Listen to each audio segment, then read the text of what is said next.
Explain a little bit what nonviolent communication is, or because you mentioned even in our words, even in our language, it can be alienating, and we can view others, blaming them, judging them, and not allowing the goodness to come forth.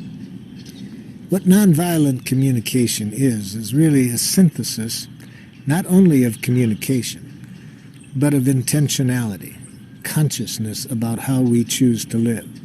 So nonviolent communication begins with getting people clear of this consciousness, a life-serving consciousness that we call it. And then we show them language that we think, language and communication, that we see serving life-serving consciousness. And now, the process itself, the language and communication, is remarkably simple. Almost everybody who studies it says two things about it: how simple it is. The next thing they say, how difficult it is.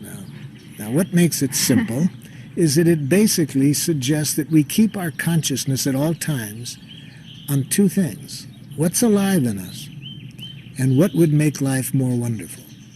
See, what's alive in us, what's alive in others, what would make life more wonderful for us, what would make life more wonderful. Now that's simple. However, what makes it complicated, we haven't been taught to think and communicate in terms of what's alive in us. We have been taught to think in terms of moralistic judgments. Who's right, who's wrong, who's normal, who's abnormal.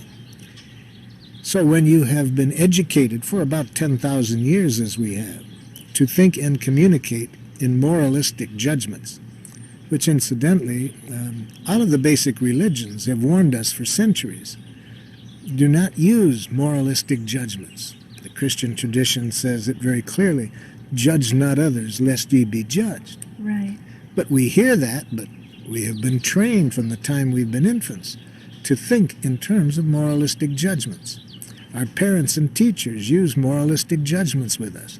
That's a good girl, that's a bad boy, that's a very smart thing you did, that's a stupid thing you did.